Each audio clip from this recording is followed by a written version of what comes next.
Welcome to the newer episode of Power Seat. Today we are very glad to have Mr. Dinesh Gajendran representing himself to the UN as a representative of India. And he has been connecting a lot of nations and youth across the world and made youth empowerment a happening agenda for the world. As a part of Indo-Sri Lankan Youth Conclave, there's a delegate came from Sri Lanka to our campus. He was the catalyst for that. And we are very glad and excited to welcome you, Mr.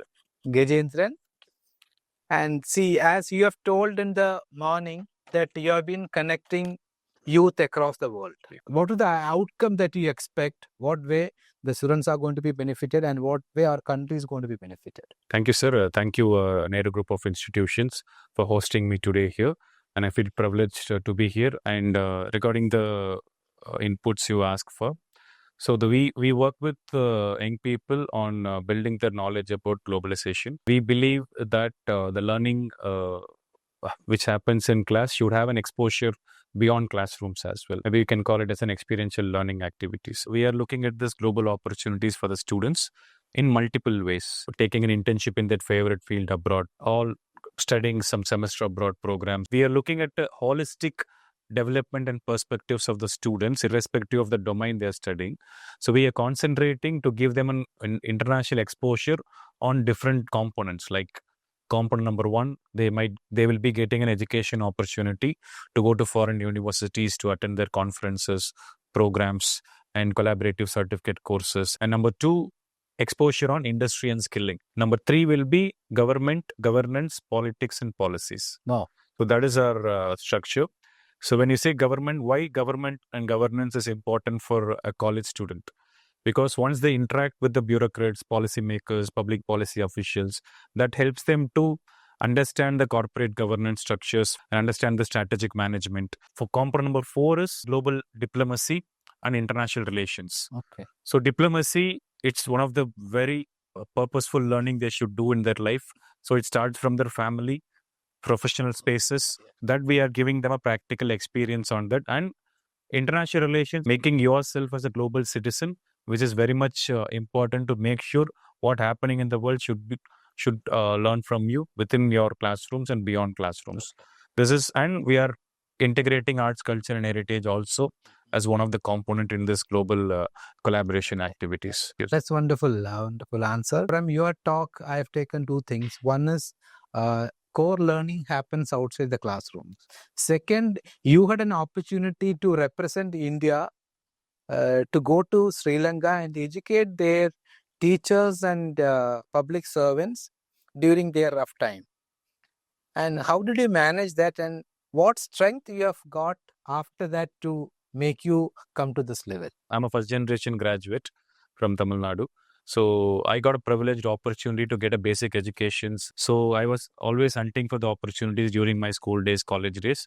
So I'm used to excel in all my co-curriculum, extra-curriculum, beyond classroom. Whatever the opportunities available within this education system, I grabbed that opportunities and also I mastered in that. So you used to be a go-getter? Yes, always. Not just sitting at one place. And wherever we go, we make sure we become a leader in that particular point of view. After my MBA program, I got an opportunity to go to Sri Lanka as part of the invitation from the Sri Lankan Ministry of Youth and Sports. Then I got an opportunity to serve for the teachers, young people. India and Sri Lanka, we've been a part of a program called the Duke of Edinburgh International Award Program by Prince Philip. Okay. I was a gold award holder of that program. The same award program has been implemented by the Sri Lankan youth. So I went as a resource person and then I find opportunities. That means you are sponsored by Government of India? Yeah, Government of Sri Lanka. Okay. Government of India, when I represented for the Commonwealth Forum, Commonwealth Heads of Governments meeting, I had been nominated by our Indian government as a first youth representative to be the chairperson candidate for the Commonwealth Youth Council, which is around 1.2 billion young people from 56 countries. Okay. So Sri Lanka, I performed well because I met the Minister of Youth of Sri Lanka in United Nations when I got nominated for UN General Assembly.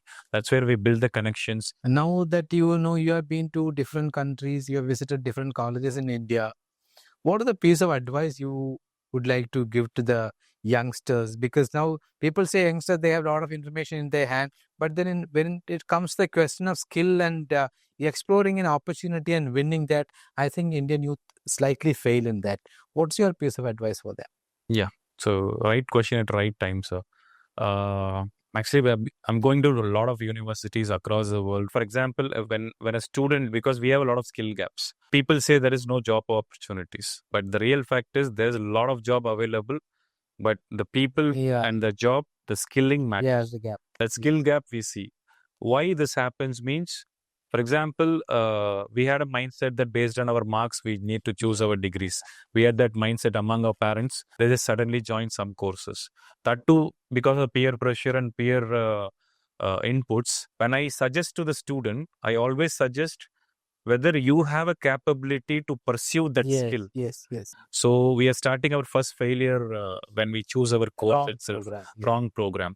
So it should be sensitized for the school students from 8, 9, 10 itself, so that they can choose their grade 11 specialization properly. Do you feel there is a sensitization required for the Indian Very, parents as very much sensitization, because the student or independently are not choosing any program. In Indian mindset, the parents' inputs is more. yes, yes. But the parents should have their consciousness also what is what. For example, let's say this 5 years is computer is doing good. Before putting them for a particular degree, analyze their 10th marks and 12th marks. That is one aspect. And remaining 70%, you can sit with the children, do the counseling, and make sure you understand what they are good at. Or else, if the passion and profession is different, it is very tough for them to take a ride on that.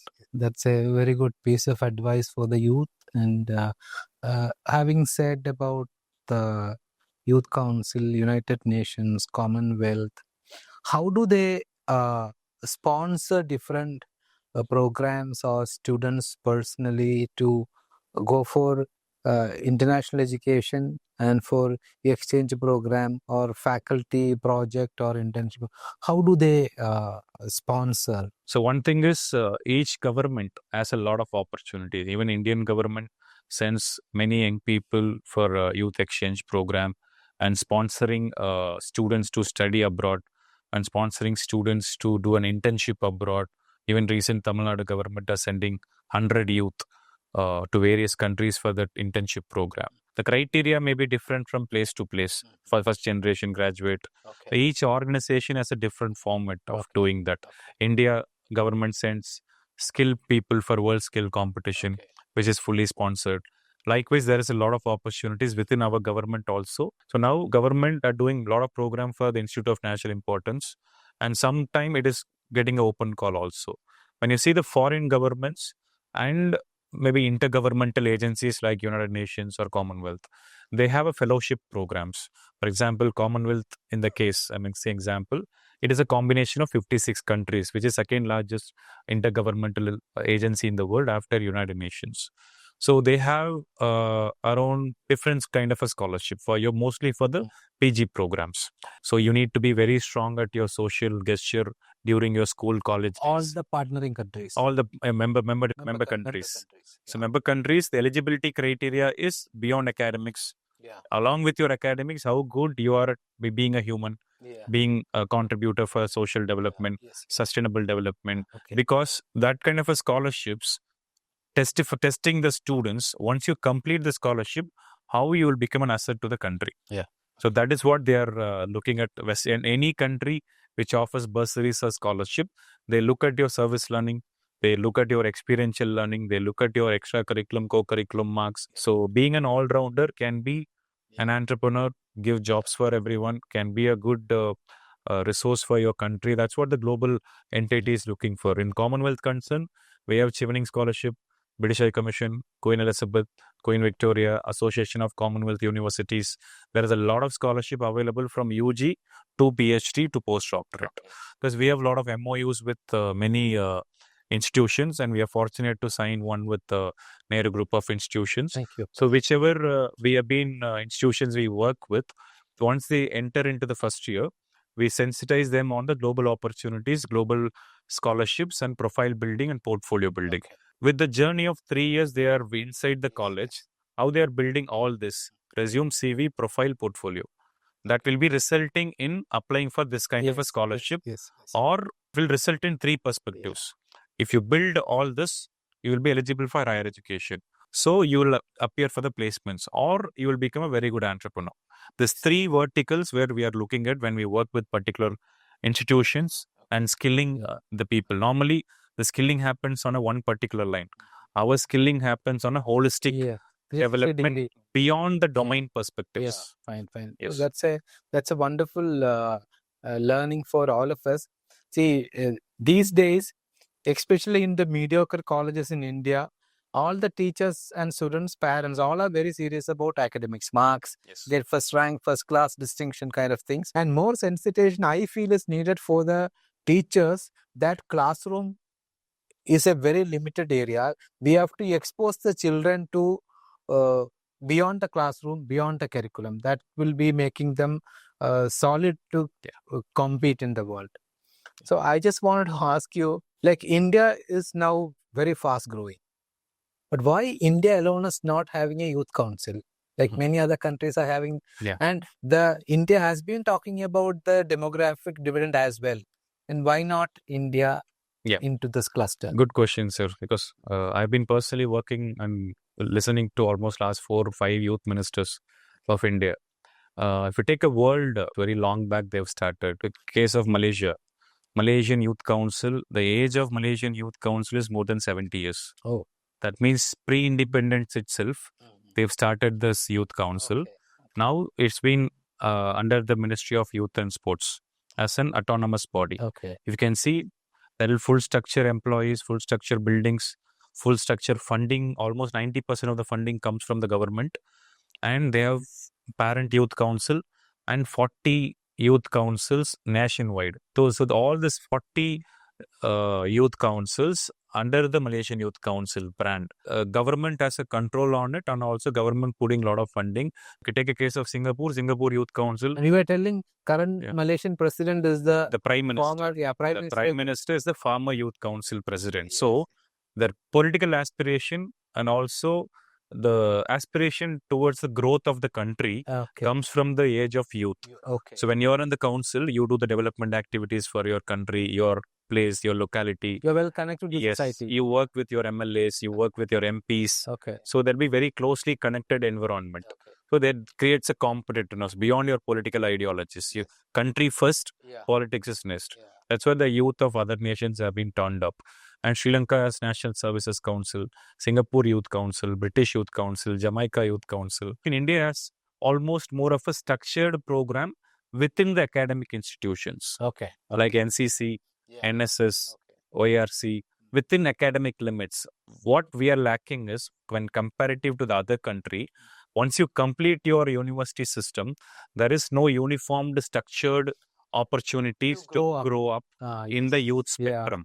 But here, India, we are lacking that. Maybe we have a rural sector, we have Nehru Yuva Kendra Sangathan. So that is only happening at the rural clubs, at rural thing. India, when it comes to Ministry of Youth and Sports, sports has been given a concentration.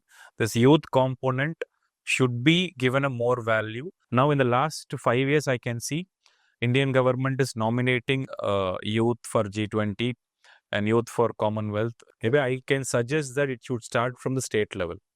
So some states, because I was a part of India's youth policy consultation in 2014, we have given a lot of recommendation. After 2014, there was no youth policy relaunched so far in the last 11 years. So if it's time to go for another youth policy consultations and launch youth policies in the next 1 or 2 years, so that you can consult with the current gen set of people. And then based on, you can start district-wise and state-wise so that it can be fulfilled. So looking forward for that. Okay. That's a good insight. And now to conclude, you told you belong to the first generation graduate, and now you have come to this level to negotiate or creating tables for negotiation across the world. What is the success mantra for you as a guy from a very rural village? grown to an international stature. What is the success mantra for you? Our success mantra is the journey from grassroots to global should not stop within one person. So that I've taken this module even after my MBA. I was just 1 year in corporate. I left my job because I've decided that I want to serve. I don't want a corporate job. So I went back to my hometown, being a part of my village panchayat, elected as a village councillor. I served there for 5 years for Gram Sabhas, Village Education Council, School Management Committee, Poverty Reduction Committee. What are the opportunities available there? We started working and contributing there. So I see as a success mantra, if you get something, give back so that the more number of people can be raised and then they will be the asset and catalyst for the community. There is two things. One is go to the top, be the decision maker and change the world because you have the authority, or work at the grassroots, see the change in front of you, give beneficiary for the people at least in and around you. If one individual thinks like that, it may be multiple and it will have a lot of ripple effects. So now my foundation is almost working with 100 plus universities, 300 plus schools and a lot of communities. So I have taken that personal risk which is rewarding now for the benefit of young people and the institutions. So inspire people, inform them, engage them, you can see the transformation. So inspire people and just bring the change. Okay. Yes. Okay, thank you so much for this wonderful insight about your growth, how you connect the people. And we look forward to work with you, with your organization for the betterment of the youth of Nehru Group of Institution Yes. and this nation.